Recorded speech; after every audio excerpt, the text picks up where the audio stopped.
Like, yo, does anybody have anything to say before he is sentenced? I stood up and I said, Your Honor, I'm the person who pressed the charges. I would like to drop the charges. I made a huge mistake. Wow. This was like, I'm in court in front of his family, in front of friends. Hold up. Is Nicki really about to go to jail after the feds caught her hiding evidence from her husband's SA victim? Child, y'all might want to buckle up for this right here, because this entire mess with Nicki and her husband, Kenneth Petty, just took a much darker turn after this video of his 1994 interrogation with the feds leaked online of him allegedly admitting to SAing his victim, Jennifer Hugh. New details about the SA leaked online shortly after this, and it turns out the feds actually found his DNA in Jennifer after the attack. You know, it's Nicki Minaj. You know, I didn't want that to reflect on my children. Word on the street is the reason why all this evidence was locked up for so long and just now getting released is because Nicki was allegedly paying thousands of dollars to keep it a secret. But get this, y'all, right after all this mess came out, another video footage also leaked of Jennifer admitting to lying on Kenneth. And now people are demanding for the entire case to be reopened and reinvestigated because they believe he might just be another black boy who was thrown in jail because he didn't have the lawyers he needed to defend him. Pressured to press charges against him, and that I wanted to drop the charges. I did it. Now, as most of y'all already know, Nicki is happily married to an ex-convict who was arrested for allegedly SAing a woman named Jennifer Hugh at knife point while he was 17 and she was just 16. He served a 4-year sentence for this crime, but the jail time didn't have any positive impact on him because right after he got released, he spent the rest of his time committing even more crimes and going in and out of jail until Nicki walked into his life and exposed him to luxury. In fact, by the time Nicki started dating him, he had over 15 different mugshots. But Nicki didn't care about the crimes he was involved in, including the SA. In fact, back in 2019, when people were calling her out for this and telling her to leave him, she actually got on her show Queen Radio and defended the SA. During this rant, she refused to acknowledge Jennifer as an actual victim and referred to her as an alleged victim. She said the reason why Kenneth pled guilty,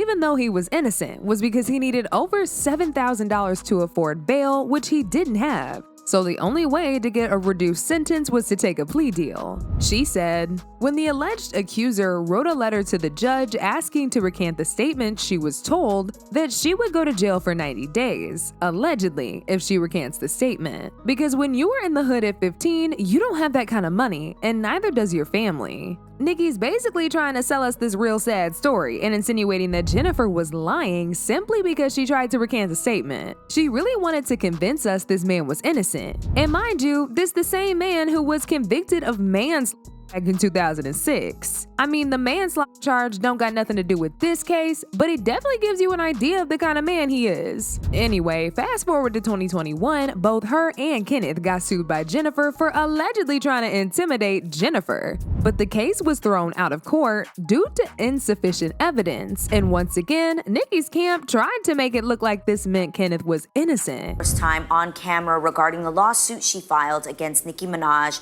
and her husband, Kenneth Petty. A lawsuit accusing them of harassment and intimidation, among other charges.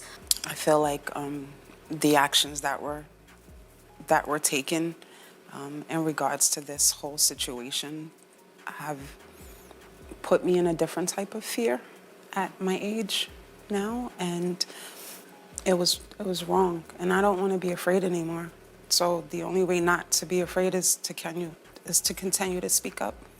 Now, Jennifer, I'm going to read because I don't want to make a mistake because this is an important story. Though Kenneth Petty first denied the rape charges, he was charged with first-degree rape, subsequently pleaded guilty to attempted rape, and spent over 4 years in prison, according to the inmate records. Did you feel that justice was served?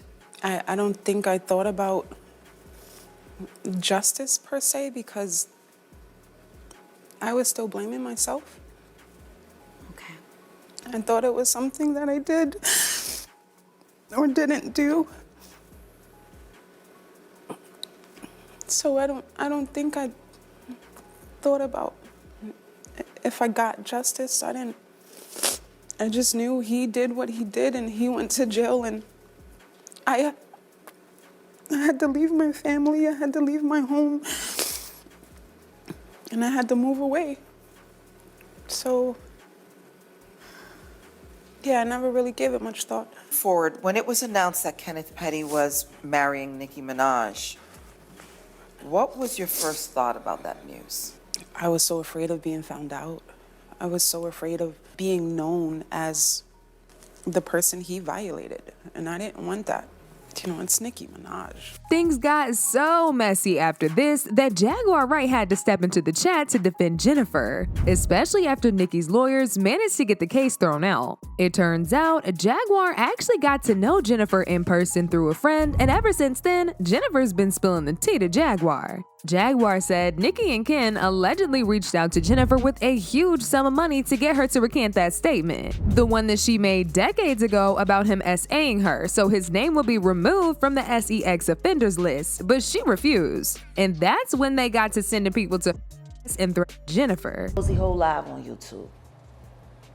She started advocating for Jennifer Huff, Kenneth Petty's victim. Kenneth Petty being Nicki Minaj's husband. Now,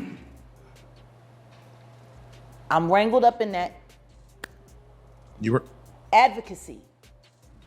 I advocate for Jennifer Huff.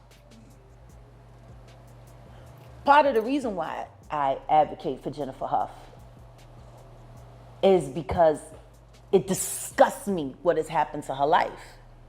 See, when she was 16 years old, she was unfortunate enough to be raped by knife point and cut by Kenneth Petty, who was also 16. She was threatened, she was bullied. In the end, he said f the trial and he copped.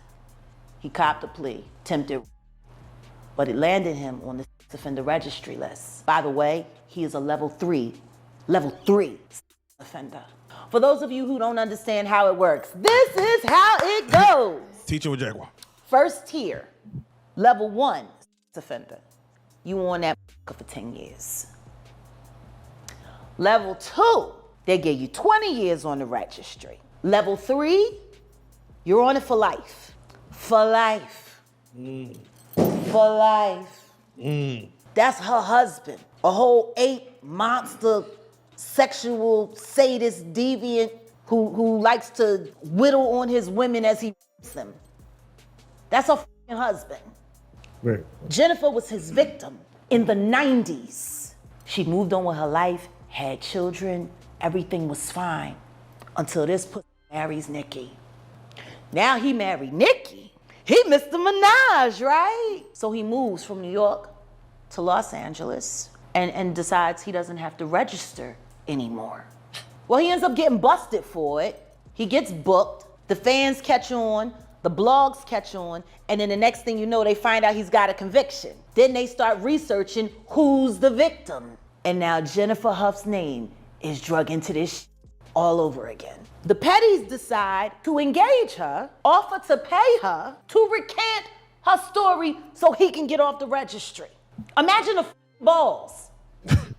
Listen to me, I know you got up and cut, baby, but this is what I need you to do for me. Forget you know the that trauma. shit was mad long ago. Look, I'm about to get you this cash. I'll give you yay stacks, yay racks. All you gotta do is just go back to New York State and tell them that you lied and recant your story and everything, and I'm gonna hook you up on the back end. You gonna be great. The f***ing audacity. This woman made it through this shit, moved on with her life, and then the next thing she know, her name is all over the blogs. She didn't even know. Somebody approached her daughter. Then her family started getting f***ed again by their quote unquote alleged gang ties and friends. She was literally minding her business and got sideswiped by fame. How unlucky for her Very. that her assailant married someone famous and now dug her all back into this. Now, y'all know Jaguar is knowing everybody business in the industry, so it's really not that surprising that she's got the inside tea. Not only that, but everything she said corresponds to what Jennifer said, so she definitely ain't making it up. Anyway, fast forward to a few days ago, the internet was sent into a frenzy when a tape of Kenneth's interrogation tape from when Jennifer accused him of the essay was released. He said he saw Jennifer the morning of the essay walking with his friend, but when he asked the name of his friend, he got to stammering and all of a sudden forgot the name of this person that he just called his friend. Not only that, but when the officer asked him if he actually essayed Jennifer that day, he said he didn't. And shorts? Are those shorts? Gas shorts. And sneakers. Okay. And now you live at 12340 Inwood Street. How long have you lived there? All my life. And which one is your bedroom in that house? Right upstairs. Right Okay. as soon as you walk upstairs, right there. My aunt sleeps right there, and I sleep right there. Okay. Was your aunt home today? No, she had just left. Was anybody else home when the police came? Did you ever bring her to your grandmother's house and have sex there? No, Never? never. Okay. Now, when the Officer Booth saw you today and he asked you how old you were, you told him you were 14. Mm-hmm. You have to answer Yes. all that. Okay. Oh, yeah. How old are you? I'm 16. So you lied when you told him you were 14? Yes, Why did you do that? because I didn't know what was going on, man. When was this? Today. Okay, what do you mean you didn't know what was going on? I didn't know what was going on. Why should I tell him everything when I don't even know what's going on? I'm trying to ask him a question, and he like, how old are you? You know, I was like, I'm 14. Okay, but you're stating that you did nothing wrong today, right? Yes. Okay, but you lied when he asked you how Yes, old you I were. did lie, yes. Okay. And you've been arrested before? Yes. And you know that they ask you those questions Yes. for certain reasons? Mm-hmm, yes. Okay.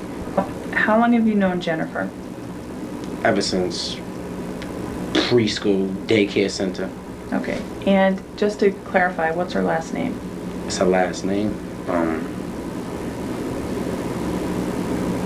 I think it's Brits. Brits. Jennifer. Wait up. Is it How? How? Hough? Does that sound familiar? How? No. You don't know? Okay. Let me ask you something. So you've seen her just about every day Yes. since you broke up, as you say? Yes. And when you've seen her just about every day, when would you Yes. see her and where? I would see her either coming from school or going to school. Cause she's a nice girl. She doesn't do nothing but go in the house, does her homework. You know, cause I used to be with her sometimes, helping her do her homework, going to the library and stuff. Okay. And did you ever see her with people or Yeah, alone? she used to be with people. Okay. And did you have conversations with her on those other mornings you'd see her? Yes. And today was just like any other morning when you saw her? Yes. And you mostly talked to her friend and not even to her? Yeah. Just about? Yeah. So when you left, were you mad? No, No. And when she left, did she seem mad? I don't know. How did she seem when she left? She's really, I can't tell you because I did not look back to look at her. Okay. Now, are you working right now? No. Okay. And I need to know, you were wearing these shorts and a t-shirt. Yes. Were you wearing any undershorts? Yes. Okay. What type? Boxers or? Boxers. Okay. Do you have them on still? Yes. The same ones? Yes. All right. The officer's going to need to take those and voucher them as well for Yes. evidence, okay? Mhm. So he'll do that when we finish this interview. Yes. All right? Yes. Now, you recall before when your mother was still here, she gave you a consent form to go into the house and to look for certain property. Yes. Do you recall that? Yes. All right. And do you remember reading this and signing your name at the bottom? Yes. And is this your signature over here? Yes. Okay. And do you recall your mother reading it and signing her name over here? Yes. Okay. Can you get this, Bob?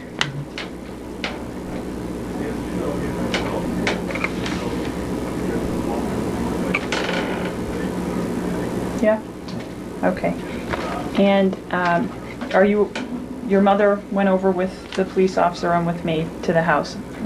And in the bedroom in which you sleep, did you keep a knife in there? Yes, there's little things and dishes in there. Okay. And what's the knife in there for? The downstairs is messed up. What do you mean? The kitchen is messed up. It's like we got all the cups and stuff is in our room basically. Okay. And there was a knife in there? Yes. And it was on the dresser? Nah, it was in a little bucket. It should be a little bucket on my dresser with a whole bunch of pots and a whole bunch of stuff. Okay. Now, I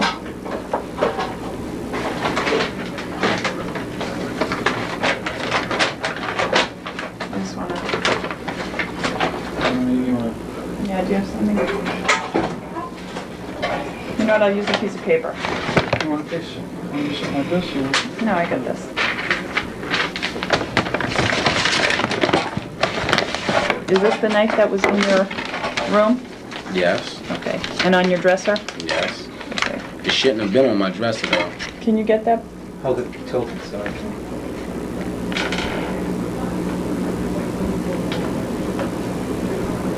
Got it.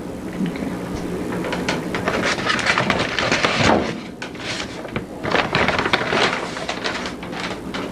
And do you wear contacts? No? Does your aunt? Yes. Okay. And do you recognize this bottle? Yes. Huh? Yes. Where do you recognize that from? What I recognize it from? Yeah. From my aunt. Okay. In your bedroom? Yes. Okay. So as y'all can see, Kenneth was basically denying everything and flat out saying Jennifer was lying. But this is where things get even more messy, because people dug up an updated police report that Jennifer submitted last year, which included the bruises that she obtained from Kenneth as a result of the essay, and some hospital reports proved that even his semen was found inside of her. According to the Daily Beast, the newly submitted exhibits include photographs of injuries to a young Jennifer's face, neck, and sides, as well as the police laboratory analysis report stating that her underwear and 2 vaginal smears were positive for the presence of spermatozoa. The report further states that a pair of checkered shorts were collected from Petty on the day of the alleged assault, and they were also positive for the presence of spermatozoa. When Jennifer was asked why exactly she decided to bring all this up now, even after Kenneth served time for the crime, she said, "I just wanted to show proof that I didn't lie on this man. I did exactly what I was supposed to do. When it happened, I went to the police, I went to the hospital, I had a rape kit done. When I look at this stuff, when I have to talk about this stuff, it feels like I'm back in it. It feels like I'm in a tornado and I'm trying to get out of it, and my leg just keeps getting stuck." But even after all this evidence and Jennifer having to constantly relive her trauma, some people still believe she's lying on him. And they've even pulled out their own set of evidence to prove it. The first was this alleged letter that Jennifer supposedly submitted to the DA's office recanting her statement and admitting to making the whole thing up. It was posted by Kenneth's brother on Instagram just a few hours after the interrogation tape went viral. The letter read, "I, Jennifer Huff, would like to drop the charges against Kenneth Petty. On the day that I said I was raped, it is half true and half false. The marks on my neck was not from me being choked. They were hickeys that I got the day before from someone else. The day that this incident happened, I was at the bus stop on my way to school. Kenny came up and asked where I was going. I told him I was going to school, but he told me he had something very important to talk to me about privately, so I went home with him. When we got there, we started talking and then we started making out. After that, we got into an argument, then a fight. We started hitting one another. I told him I wanted to leave, but he wouldn't let me because he said I was too upset. When I got to school, I told my friend what happened and she told me to go to the office and tell them that I was raped. Because even if I had sex with him the first time, I didn't want to have sex the second time. Everybody in school took it out of proportion, saying this and saying that. Next thing I knew, the cops was there. Everybody was making a big deal about everything. I am really sorry about everything. I hope Kenneth and his family will forgive me for all the trouble I caused him and his family. Maybe we could put this all behind us and continue the friendship we once had." There was also a FaceTime call that Jennifer had with her friend back in 2019, which the friend recorded, and in this FaceTime call, Jennifer once again denied Kenneth SAing her. And she said she even stood up in court to tell the judge that he was innocent and that she wanted to recant her statement, but no one listened to her. On perjury. Perjury is when you lie under oath, and regardless if I made a statement or didn't make a statement, that is the reason why I stood up in court and I said, when a judge asks, like, yo, does anybody have anything to say before he is sentenced? I stood up and I said, Your Honor, I'm the person who pressed the charges. I would like to drop the charges. I made a huge mistake. Wow. This was like, I'm in court in front of his family, in front of friends, in front of everybody. Like, whatever. And they was like, take it to the DA, and nobody wanted to hear. Because he probably didn't have a paid lawyer at that time. In this FaceTime call, Jennifer also admitted to writing the letter that Kenneth's brother posted on his IG. She said she tried to get the DA to listen to her, but they were over it at that point. And she completely ignored her request to recant her statement. She said the DA didn't care that she wanted to recant, and they insisted on throwing Ken in jail. Did they say if you recant your story, you're going to go to jail? No. When you wrote the letter, all right, when you wrote the letter and gave it to the DA, what did they say? I wrote the letter, I gave it to the DA, and then I showed up at court. Oh. And I stood up, be professional. You already wrote a letter, and what you said in the letter though? That was that I was pressured to press charges against him, and that I wanted to drop the charges. I didn't want him to go to jail. I was young. I was 16. You know, my words weren't. You know what I'm saying? You already wrote a. Shut up. The judge specifically said, take it to the DA. And everybody looked at the DA, and the DA shook her head like, it's not happening. Like, because they didn't want you. They didn't want you to go to court because you recanted your story. You told them it never happened. X, Y, Z. You was young. You was pressured. Correct, right? Yeah. So that's why. Yeah, babe. Talking. Yeah. So that's probably why they was so thirsty, because they knew the case would have fell through the roof. Shut up. No, I told them. What I said was that I wanted to drop the charges because I had made a mistake. Oh, okay. Anybody have anything to say? Not only that, but in Jennifer's interview with The Real a few days ago, she said she and Kenneth were never in a relationship. But in the letter she wrote to the DA, which she just admitted to writing, she admitted to them having a sexual relationship. And if y'all remember, Kenneth also confirmed that in his interrogation tape. Trust fans who brought up Kenneth's attempted conviction by replying to them on social media, saying he was 15, she was 16, in a relationship. What are your thoughts about that? It was like reliving it again, because it was a lie. It wasn't true. We both were 16. We were never in a relationship. I just felt woman to woman. I was wrong of her. Child, it's a hot mess, y'all. Cause on one hand, Jennifer says that Kenneth SA'd her, and now there's this FaceTime call and the letter, where she basically turns around and says the opposite. People are real conflicted about what side is lying. And some people are dragging Nicki for helping her husband hide the evidence, while some people are also dragging Jennifer for lying on that man and ruining his life. I don't know. But as usual, people had their own thoughts. Like this person who said, Jennifer did everything the perfect victim is supposed to do. She reported immediately and preserved the evidence, yet people accuse her of lying because her married a rapper 30 years later. Nicki Minaj and Kenneth Petty lied about every single detail. Another person said, literally, the whole world owes him an apology. A black man wrongfully convicted of a crime he never did. But now I want to know your thoughts. What side are you on? I mean, do y'all believe Nicki and Kenneth hid the evidence of the essay? Or do y'all believe that Jennifer really lied on him? Y'all been knew what to do. Let me know your thoughts in the comment section down below. And don't forget to click here to watch this other very messy video.